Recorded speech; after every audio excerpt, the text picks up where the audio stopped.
my channel, Beauty for Ashes. I wanted to jump on here really quickly because I gotta go get my baby here in a second.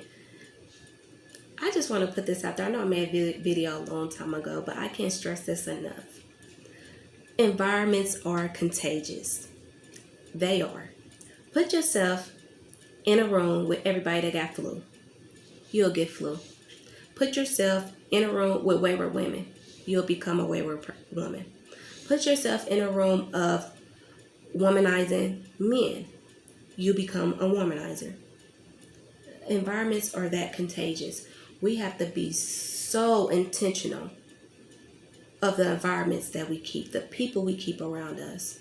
If it's nothing positive coming from it, please leave it be. Please leave it be. If it's not something adding to you, advancing you, increasing you, leave it be. Anything that you do, not just in a romantic relationship, not in just a business relationship, domestic relationship, friends, anything that let's say even opportunities, even circumstances, situations, experiences. If it's not adding value to you, if it doesn't adjust your vision to what God has for you, if it doesn't change your mindset to want more or to walk in a certain light, to advance you, to increase your knowledge, to mature you, leave it be. Leave it be. Some of us are in stuck seasons. Some of us is in seasons longer than what we have to be because the environments we choose to be in. Sometimes it takes you going into a room that people don't even know you, just showing up and being there.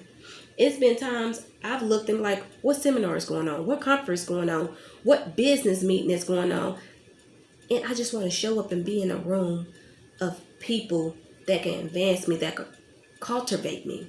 See, that cultivating is prepping you, developing you, maturing you, giving you understanding and knowledge in a way that you never received it before. It's changing something about you. So again, environments are contagious. Look around your circle. Pluck some of them weeds that's taken away from those beautiful flowers that you have, that's taken away from the fruit of the spirit that you have inside of you, that's making you become a nasty person, that making you irritated, frustrated, and confused. Sometimes we gotta start plucking those weeds. Yes, sometimes we gotta do the dirty work. Sometimes we gotta get down in the soil. We can't expect people to pluck weeds for us because sometimes they can leave certain weeds there. That one weed can still come and destroy your whole garden, everything that you made, everything who you are. People start looking at your character different. Oh, you hang with such and such, and then there you go. Now you got this notation about you that you are this type of person, all because of the environment you choose to hang around with. I mean, I done got rid of relatives. Love them dearly, but if it's negative, if I look back and see a couple of months, a year, 7 years, 5 years, and you still in the place that you was, that lets me know you're stuck. I'm not trying to be stuck with you. If I could look around and see that you're in the same environment, that you have the same mindset, that you have the same ambitions and goals to do things that you have no business doing, or that's not improving you or increasing you or advancing you, I leave it alone. People, places, and things. I don't care who it is. I protect my peace. Since I became self-aware of my peace, I protect it by all costs. I won't answer phone calls if I don't have to. I will not go in environments I have to. If that means I have to miss a family dinner, if that means I have to miss a certain opportunity, if it's going to disturb my peace where God brought me from, I'm leaving it be. So it's very important for you to observe your environment. Observe where you've been, the people you talk to, where you get counsel from. All counsel is not good counsel. All counsel is not good counsel. Just because they older doesn't mean it's wisdom. Sometimes it's just information. See, wisdom is to be applied. So if you don't see them applying none of the stuff they telling you in your life, then it's time to move around. That's like somebody coming up to you that may not be got a 6-figure income telling you I can give you the knowledge for a 6-figure income. But you don't see the fruit of their labor. You got to protect your peace. We in a world that people can say and do and post anything and we'll believe it. We'll believe it just because they said it. You got to get the knowledge for yourself. You got to get the experience for yourself. You got to get it for yourself. Become self-aware. If you don't do anything else in this season, become self-aware. Go to a park. Be by yourself. It's okay to be alone. See, alone is when you put yourself in a place to develop yourself. Loneliness is when you need a crowd or need an entourage to validate who you are. See, I'm okay with being alone. I'm okay with being alone. I haven't been alone in over 12 years by myself. To actually be alone internally and externally by myself. And over the last year, almost a little bit over a year, I've been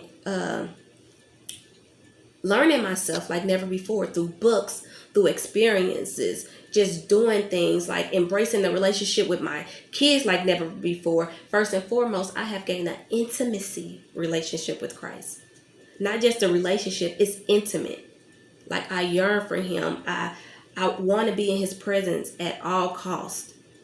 And so it's a beautiful thing to be self-aware spiritually. I don't care what it is, if you know what religion background, what belief system you have. I feel like you always have to have some type of spiritual grounds to get you where you need to be.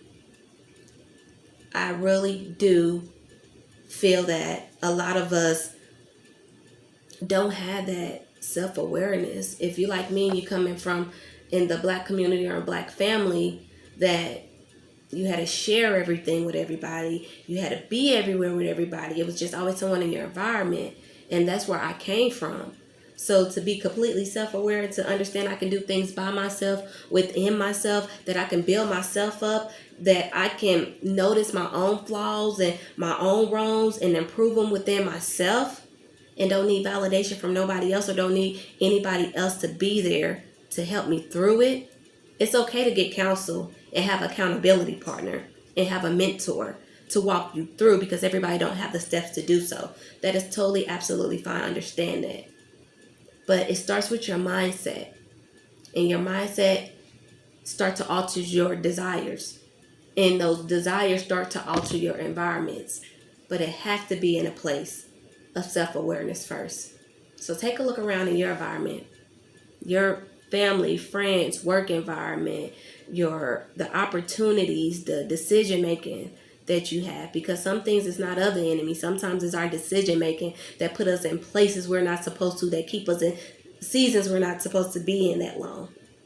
And we wonder why our spring is overlapping into our summer is overlapping into our fall is overlapping to our winter, and our winter is overlapping into our spring. Because we're in places longer than what we should be, because we're not willing to remove ourselves from certain environments. And certain environments can make us sick. Certain environments can bring about plagues and diseases and circumstances that was never intended for us to go through. It's all because we decided to stay there longer than what God intended for us to. He'll give us to our desires. But one thing for certain, for sure, God would also let his will is going to be done, whether you do it voluntarily or involuntarily.